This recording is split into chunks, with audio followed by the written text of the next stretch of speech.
असली सुख। सीता गीता दो बहनें थीं। सीता बहुत सुंदर थी जबकि गीता सामान्य थी। दोनों बहनों में बहुत प्यार था।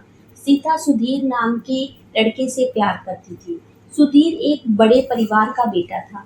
धन संपत्ति की कोई कमी नहीं थी। सुधीर अपने पिता का व्यवसाय देखता था।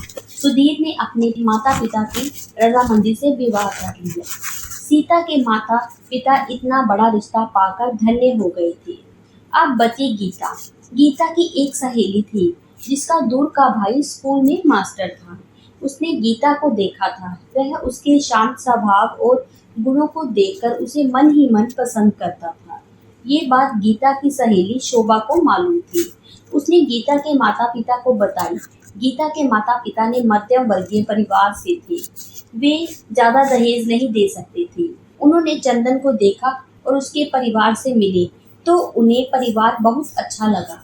उन्होंने देर ना करते हुए गीता का ब्याह चंदन से कर दिया।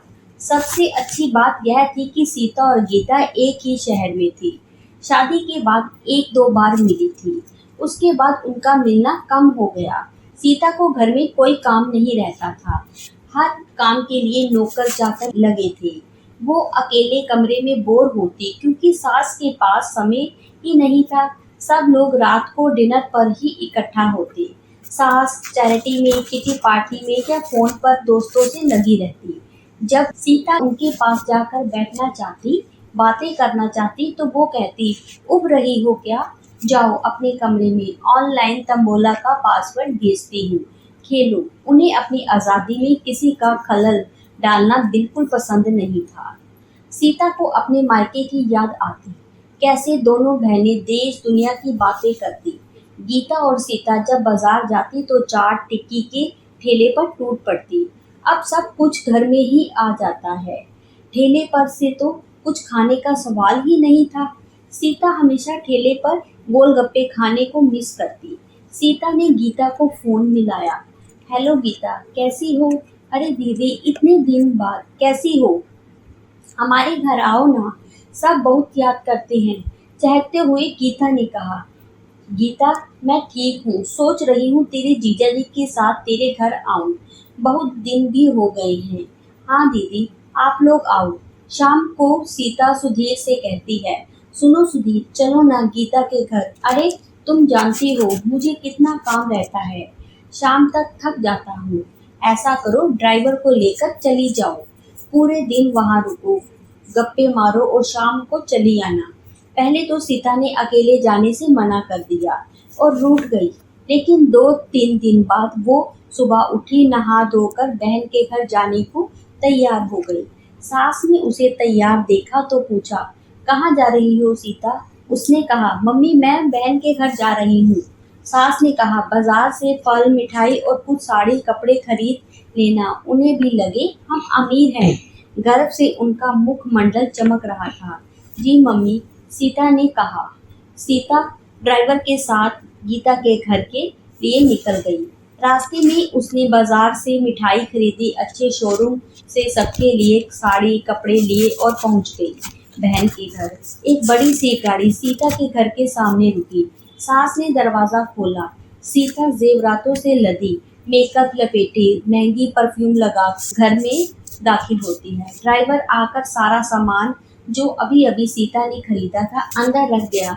गीता कमरे से दौड़ी दौड़ी आई और सीता के गले लग गई। गीता की सास ने पीहू गीता की ननंद को बुलाया और अंदर रसोई में चली गई। तब तक गीता ने कहा, माँ जी मैं आ रही हूँ। उसकी सास ने कहा, तू बैठ बहू, तेरी दीदी आई है, मैं और पीहू चाय नाश्ता ले आएंगी। और गीता बैठ गई। सीता ने धीरे से कहा, दिखावा करती है ये सासी भी। मायके के लोगों को देख कितना मिठास अपनी जुबान पर घोल लेती हैं। अरे नहीं दीदी, मेरी सास बहुत अच्छी है, वो मेरा बहुत ध्यान रखती है। ननंद और देवर भी भाभी भाभी कहकर हमेशा लिपटे ही रहते हैं। गीता ने कहा, अच्छा? सीता आश्चर्य से मुंह बनाती है। और चंदन तो सबको छुट्टी के दिन बाजार ले जाकर गोलगप्पे टिक्की खिलाते हैं।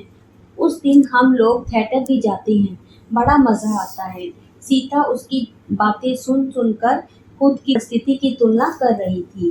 तब तक सास आ गई चाय पकौड़े लेकर। सबने मज़े से नाश्ता किया। फिर जब गीता जाने को हुई तो गीता की सास ने रोक लिया। उन्होंने कहा, अरे सीता, खाना खाकर जाओ। तुम्हारी सारी मनपसंद खाने की चीज़ें तुम्हारी बहन बना कर खिलाएगी। हाँ दीदी, रुक जाओ, मैं तुम्हारे लिए पनीर की सब्जी बनाऊंगी। अरे वाह, तब तो मैं खाकर ही जाऊंगी। सीता ने कहा। उसे खूब अच्छा लग रहा था गीता के घर खाना खाकर। सब लोग मिलकर कैरम, अंताक्षरी खेलने लगे। कैसे दिन बीत गया और शाम हो गई, सीता को पता ही नहीं चला। अब उसे लौटना था। जाते वक्त गीता की सास ने शगुन में 101 रुपए सीता को दिए। उन्होंने कहा, ये रुपए कागज के हैं और शायद तुम्हारे लिए ये कोई मायने भी नहीं रखते, लेकिन इसमें हमारा प्यार है। सीता की आंखों में आंसू आ जाते हैं। वह झुककर गीता की सास के पांव छूती है। लौटते वक्त वो सोचती है, मैं इन लोगों के आगे कितनी गरीब हूँ। सब लोगों में कितना प्यार, कितनी एक दूसरे के लिए फिक्र है, संतोष है, पैसों से ज्यादा। इनके लिए रिश्ते मायने रखते हैं, जबकि मेरे पास भौतिक सुख सुविधाएं भरी पड़ी हैं, लेकिन दिल और मन दोनों ही कंगाल मोबाइल की आभासी दुनिया में सब खो गए हैं। सब रिश्ते पौधों की तरह होते हैं, बिन पानी के धीरे धीरे मुरझा रहे हैं। पैसे रुपए कमाने की होड़ में ही मनुष्य स्वार्थ में घिर जाता है। धन्यवाद।